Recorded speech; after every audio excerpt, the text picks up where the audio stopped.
Hello and welcome to the Single Girl's Guide to Life, your weekly guide to single life living in your 20s, 30s and 40s. I'm Chantelle the Coach, a single life empowerment coach, helping single women to embrace the single life. Whether you're looking to date or stay single, this is the place to talk about relationships, living alone, going on solo trips and more. And we have got over 50 different episodes about single life, covering all those topics, the topics that you've DM'd me with, the questions that you've asked me during sessions, and I've then turned that into something useful that you can access at any time, whenever you need it. And some of you even like to go back and start following it up and have messaged saying how useful it is for helping you to change your mind about single life, to the inspiration that you get to go out there and do things on your own. So if you have been listening for a while, drop us a 5-star review on Spotify or Apple Podcast. Otherwise, if you're here for the first time, welcome. There's plenty of content here on TikTok and on Instagram, as well as the courses I run and the events where we bring single women together to find one another for friendship. And today we are going to be talking about something that I started to notice and keep noticing that's coming up in the news, and the way that we as singles sometimes are targeted as a group of people. Now, there were 2 articles that caught my attention, and if you are already on TikTok, you might have seen the videos because it had quite a lot of discussion based on both of them. The first one was entitled, "Should We Tax the Childless?" It appeared in the Sunday Times and was from demographer Paul Morland. The second one was, "Child-free travellers should be banned from going on holiday this summer," and it featured in the Telegraph. Now, technically, that's not a direct attack on single people alone. It is anyone that is child-free and not least childless as well. There are couples that choose not to have children, whether that's ever or yet.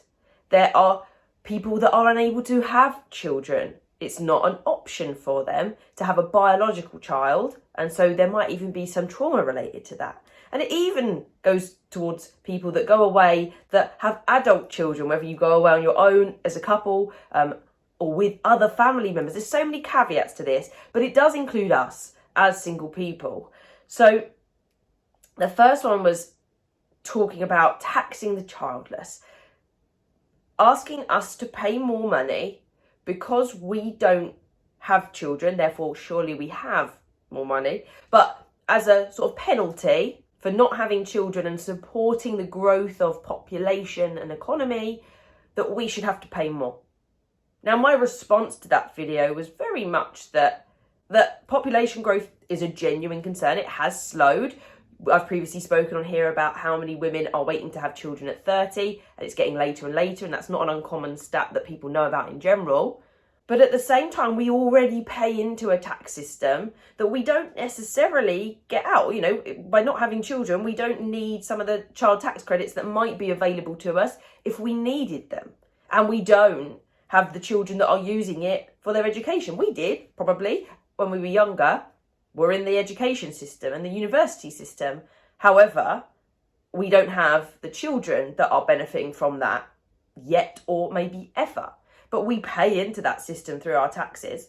The other one was to do with summer holidays, and the author of the article experienced comments made whilst they were abroad with their family from an elderly couple who were complaining about children in the restaurant. Now, I can understand that, but I don't know if it needs the response of completely banning all child-free people from going on holiday in summer. The biggest argument against that was the fact that some people just don't have a choice of when they get to go, whether it's the job they have. If you're a teacher or in the education system, potentially, you don't have any choice but to go at that time. And other people in other jobs have system shutdowns, and it's the quieter time of the year, so they're allowed more time off then. And alternatively, you might just want to go away for the nicest weather, or you might want to go away with your family. So you might book as a solo traveller, but you might be meeting up with the fact that your family, which does have children involved, that's the only time they can go, so you want to go as well. There's so much to it, and most of the time, people that can go away outside of the specific summer holiday time do. They go a week or 2 before to get the good weather, but they also don't want to have to spend the extra money that going at summer holidays does. So generally speaking, people that go away in the summer holidays have a reason to go away in the summer holidays. We don't often put the extra onus of pay on us anyway, given that if you solo travel, sometimes you get the single surplus, or most of the time you get the single surplus anyway. But it started to come to my attention that felt like sometimes we were in the groups that were under attack. And whilst my points would always be made to defend us as opposed to attacking, there were lots of comments in response to the TikTok that were targeted towards them as the couples, the ones that had children, and that whole idea that, oh, well, because of their poor choices, they've got to deal with all the big holidays and they should have to deal with it, etc. I don't tend to go back and attack people based on that. Defense and reasoning, to me, are the strongest ways to do that. But it does also beg the question of understanding why it is that they feel that they can put that suggestion towards us to tax us more for being child-free, or to say, well, you can't go away at this time. We didn't build the system that tells us that children can only go away at that time of year. It's part of our education system. It's part of the way of making our education system strong.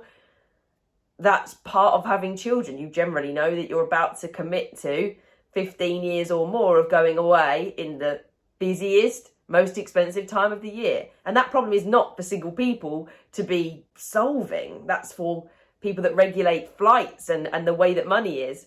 But it got me thinking further about the expectations that are placed on single people and how it sometimes feels like we're told what we should be doing, that we're encouraged to act in a particular way because we're single, and that if we're not meeting that, then it's a bit of a problem, or people can find it really difficult. And the one that comes up the most is this idea around dating. We often feel the pressure to be dating because people assume that if we are single, then we aren't happy. And therefore, the only way for us to become happy and be fulfilled in our lives and have that success is to get a relationship. And that is the single biggest pressure, I think, that single people are under, and that we fall into the trap of following because we hear it so much and see it so much, and we're targeted added for it so much that we think we should be out there dating. When I'm here to tell you the opposite. You can be happy, fulfilled and accomplished being single without a partner and without doing any dating activity that leads you to a relationship. Now, you don't have to want that. You can always pursue a relationship. But there is a valid version of this world where you don't have to be coupled up. Now, I will openly admit I don't believe that we should live in isolation forever. But I do believe that you could live in your house on your own and not have an intimate relationship that stands the test of time and still be happy. I have that as a firm belief. You might have a relationship where you never live together, or you just may never have a relationship at all. I do believe in human connection, having experiences together and having friendships. That way of living with others is a way to do the whole social connection thing without having a life partner or multiple long-term relationships if you don't want to. But it seems that everybody assumes that if you are single, whether that's recently single or long-term single, that you have to be dating. And this is just the tip of the iceberg, but it's the one that sticks out to me the most, because I remember when I was going through my divorce and a separation, and it would have only been a mere matter of not even months, maybe weeks to months, where people would ask me, how's it going on the dating sites? I absolutely shouldn't have been on any dating sites at that point, though I was, because it was a new place I'd never been before. My experience of dating apps started at 26, because at 18, 19, I hadn't needed them. I was meeting people naturally, organically, through the way that you do at uni and school. But people had that expectation of finding someone. And people would say, oh, it'd be good when you find someone, you could settle down again and find someone that's right for you, etc. It was like it was that target that I had to get to again. And that was the whole thing I was trying to escape, was all of these things that I thought I had to do or should do in order to be happy and successful, when I really needed to take a moment to step back and reevaluate everything and work it out, rather than rushing back into something. Dating is emotional, particularly for those with that feminine energy around them, those that get invested in that way, and the anxious attachment style, which I now know lots more about and know how to manage better. But it seems that we can feel that pressure and expectation. So why do people do it? When in the case of the articles, I think it's easy to target at us as one of the groups, and many of us fit into that child-free group. So it wasn't directly at us, but give it time. I'm sure an article or two will appear and it just targets singles. And it's very easy to kind of pit this us v them mentality, which is what's going on around the world, right? When you look at Brexit, when you look at America, when you look here at us with the general election that will happen in soon, or the Prime Minister running that's going on at the moment, it's all about pitting people against one another, and it's really good to do that because it polarizes people. I mean, I don't think it's good to do that, but it works for the media, it works for getting reactions out. It gives that 50-50 divide that we're seeing nearly everywhere. So it's very easy to do, and absolutes such as banning people from summer holidays is a really easy way to get someone's attention. It's why it got my attention, because it's completely outrageous and extreme. Let's be reasonable here. At the same time, with that in mind, I think there sometimes is that tinge. It looks like we're having a great time being single, and there maybe is some sense of regret, some sense of, well, that's not fair, that we have the freedom that we do. Because when you're single, you have less obligations, you have less things that you're expected to do, less expectations are placed on you, as much as we still have a set.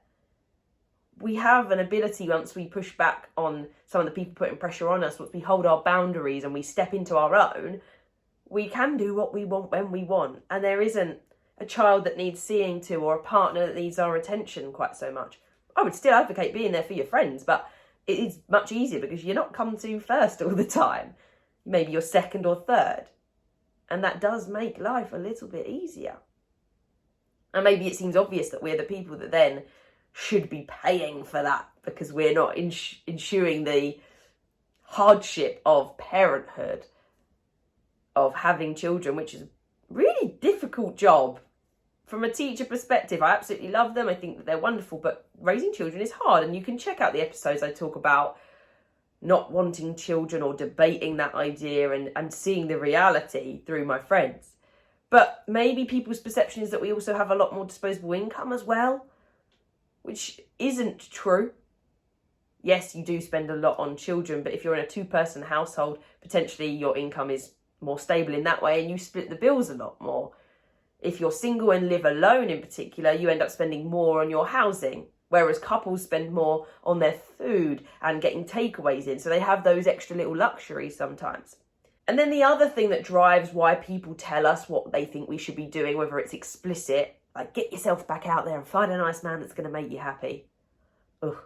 Or just implied. So when you do start doing something that they thought was what they expected you to do, they go, oh, it's nice to see you back on your feet. Nice to see you back on track is the phrase that I really don't like, because it suggests that there was a path I was meant to be getting back to.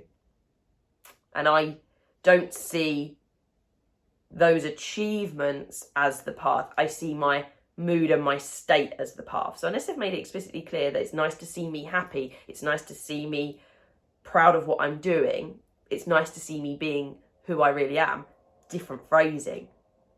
But if it's to do with the actual external things that I'm doing, yes, no, I see where you're coming from sometimes, but it might fit into what they thought was success and what they thought that I or we should be doing.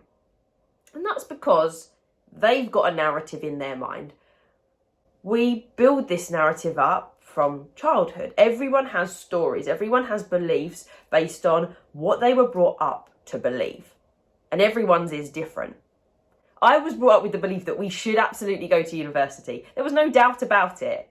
Though my brother actually did want to go travelling, for example. He did go to uni in the end. For me, it was a no-brainer. I also went to a school that heavily encouraged that, and I don't believe there was an alternative really suggested. I mean, it probably was legality-wise, they probably did have to, but the general environment, and that is going to change. When I am a teacher and I speak to children, I've been ahead of you, I'm like, what are you going to do at sixth form college? What are you going to do after that? Initially, I used to be shocked when children used to say, I'm not going to go to uni. Now, I'm very open to the fact that loads of people don't go to uni. You don't have to go to uni. But it shocked my own belief because my upbringing was you went to uni. Whereas their upbringing might even be that their parents never went, so they won't.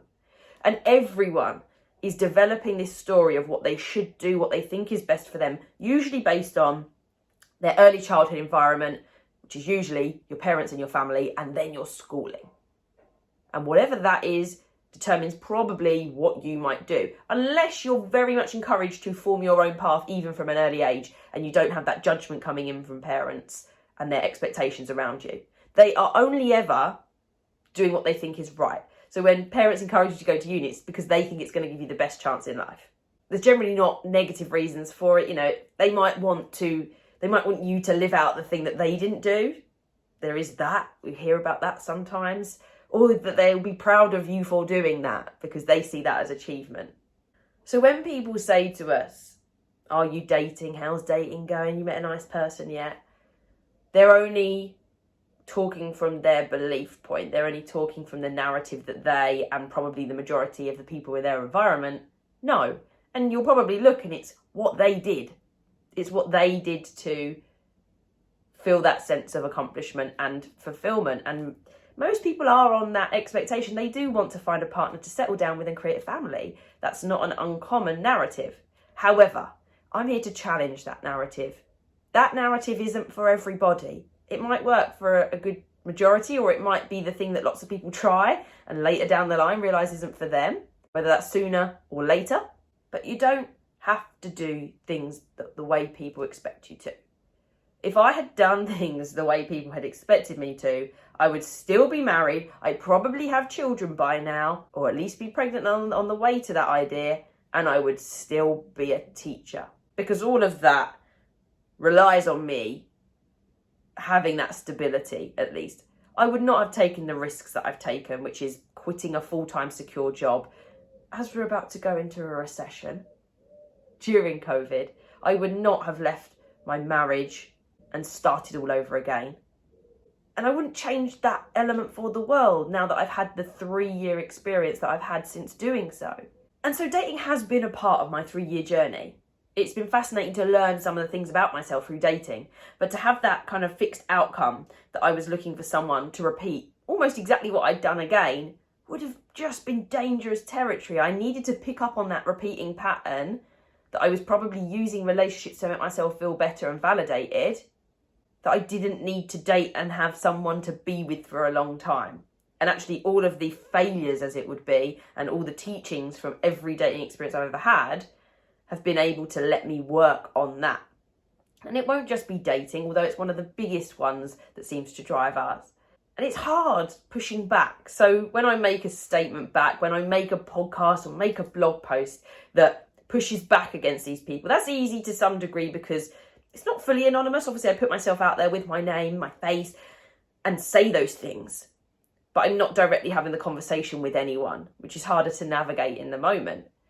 When we're also dealing with friends and family who have a particular view of us and how we should be, that feels harder because we don't want to push them away, but we are also frustrated potentially by their suggestion of needing to find someone to be happy. And so, this podcast is about making sure that you do go out there and start to embrace a version of life that you are happy with. And if that is the normal narrative, by the way, then that's also completely valid. I'm not saying that that isn't a possible thing for people, but I want you to be sure, just like I did in the last episode, to really ask yourself that question of, are you happy? Whatever your scenario is, whether you're single, whether you want to get into a relationship or don't. And that will change over time. What you want changes. Who you want to be, where you want to go, what you want to do every day will change as your life progresses and you get new ideas, see new perspectives, experience new things. And so you might want to be single right now and have no expectation on yourself to date. But later down the line, you might change your mind and decide you do want to. But that doesn't mean that you weren't happy at the times that you weren't doing those things.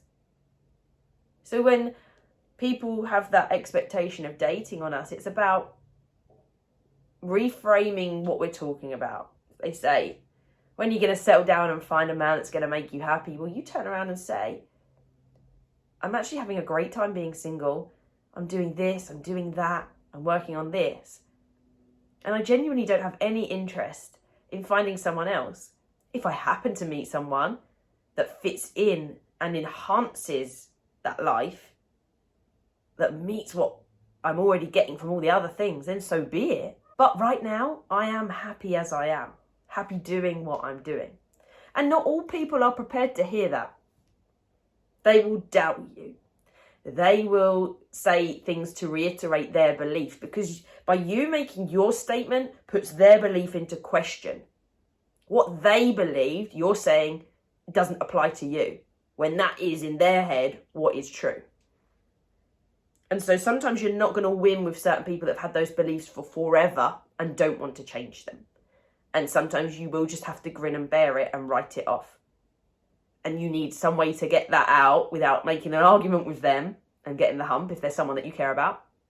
But then having a place to vent about that, to share that experience. And that's what the Single Girls Club is all about in our online community. So for those that can't make it to an in-person event, we also have an online platform where people share their experiences, talk about single life and celebrate it together. And that sometimes does include the frustrations that are within that. And surrounding yourself and increasing the people that do allow you to believe whatever it is you want to believe. They don't have to believe the same things as you, though it's nice to have.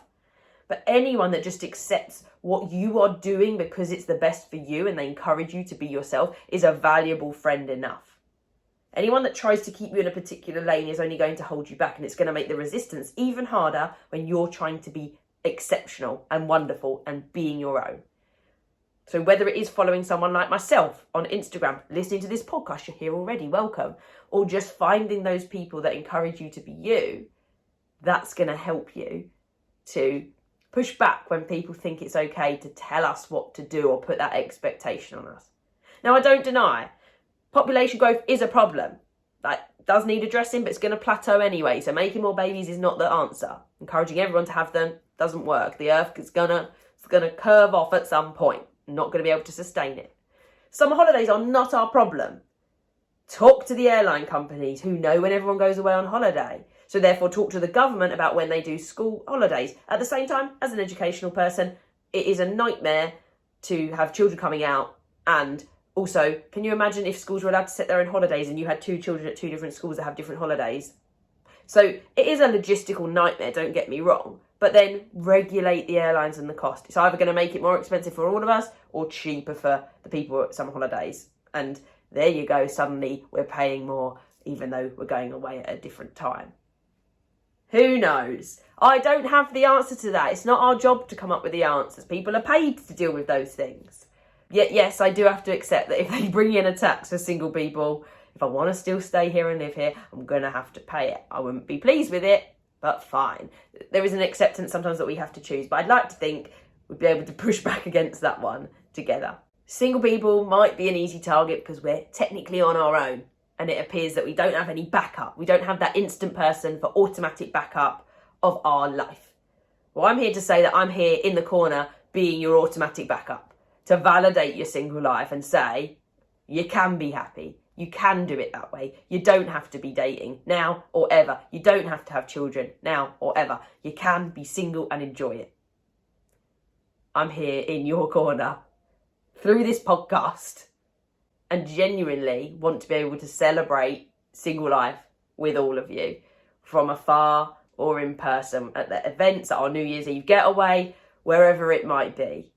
So if you find that someone is starting to tell you what to do, stand up for yourself a little bit. It doesn't have to be really bold and direct and aggressive, but just reaffirming to yourself that you're great the way you are and don't need to keep finding a relationship to be happy. Let's dispel that myth. Let's get rid of it. Let's rip that one right up.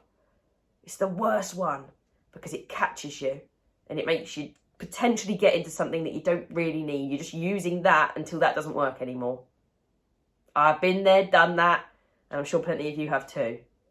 So let's keep focusing on ourselves, keep getting used to being our own company, being our biggest supporter, and sharing that experience together. Until next time, everybody, keep celebrating your single life.